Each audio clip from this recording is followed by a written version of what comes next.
पलवल में run for unity केंद्रीय मंत्री कृष्णपाल गुर्जर ने विकसित भारत पदयात्रा का शुभारंभ किया। बता दें कि सरदार वल्लभ भाई पटेल की 150वीं जयंती पर पलवल में आयोजित रन फॉर यूनिटी विकसित भारत पदयात्रा का शुभारंभ केंद्रीय सहकारिता राज्य मंत्री कृष्णपाल गुर्जर ने किया। कार्यक्रम में पूर्व विधायक दीपक मंगला, प्रवीण डागर, भाजपा नेता विश्व कुमार, जिला अध्यक्ष विपिन बेसला, उपायुक्त डॉक्टर हरीश कुमार वशिष्ठ और एसपी वरुण सिंगला सहित बड़ी संख्या में कार्यकर्ता मौजूद रहे।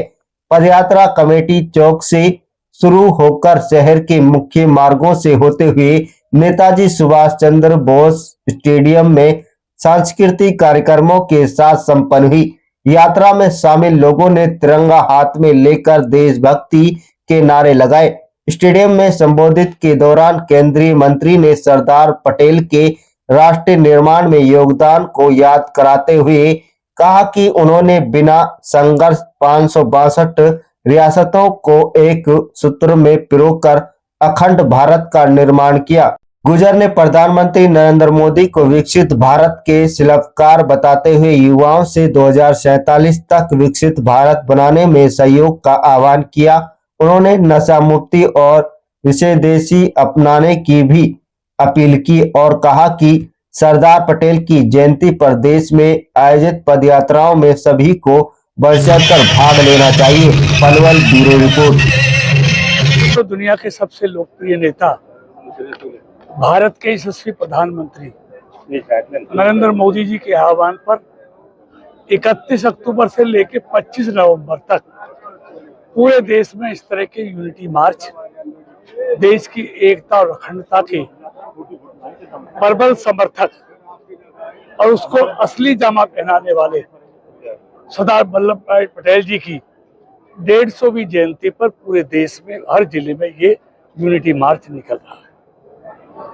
और इसका मकसद एक है कि देश की एकता के लिए हमारे पूर्वजों ने जो बलिदान दिया, जो त्याग किया, उसको बरकरार रखा जाए। सरदार वल्लभ भाई पटेल जी एक इसके लिए अमिट छाप छोड़ के गए हैं, जिन्होंने एक ही झटके में देश की सैकड़ों रियासतों को भारत में विलय कराया।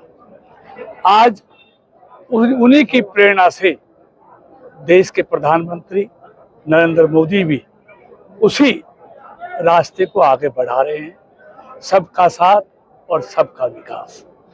इसको लेकर लगातार पिछले 11 सालों से देश की एकता के लिए वो निरंतर जी जान से जुटे हुए हैं। किस तरह का माहौल रहा यात्रा पूरे शहर से निकाली? देखिए, आपने खुद देखा, आप खुद सुना, लोगों में जो जोश था, जो उत्साह था, जो उमंग था, वो बता रहा था कि देश की एकता के लिए, देश की अखंडता के लिए देश का नौजवान और देश का हर नागरिक कुछ भी कर सकता है। मंत्री, प्रदेश में कई जगह सीएम और पीएम के पोस्टरों पर कालिख पोती गई है, कई जगह कांग्रेस के कार्यकर्ता उसमें गिरफ्तार हुए हैं, क्या कहना चाहोगे?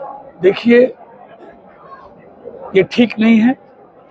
लोकतंत्र में विरोध करने का एक तरीका है, एक गरिमा पूर्ण बात होनी चाहिए, लेकिन विपक्ष अपना मानसिक संतुलन खो गया है।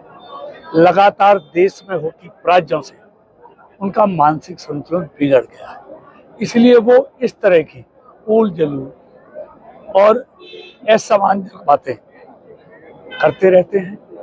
देश का प्रधानमंत्री हो, देश के प्रधानमंत्री की स्वर्गीय बूढ़ी माँ हो, उन्होंने उसको भी नहीं बख्शा, तो इनसे क्या हम कल्पना कर सकते हैं।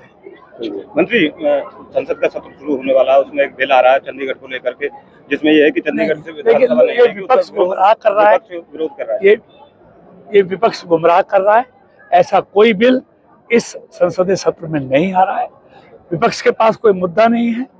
वो देश में अराजकता का माहौल पैदा करना चाहते हैं, क्योंकि लोकतांत्रिक रास्ते से तो ये सत्ता उनके पास आ नहीं रही, इसलिए वो देश में एक अराजकता का माहौल पैदा करना चाहते हैं और विपक्ष अपने इस मंसूबों पर कामयाब नहीं होगा।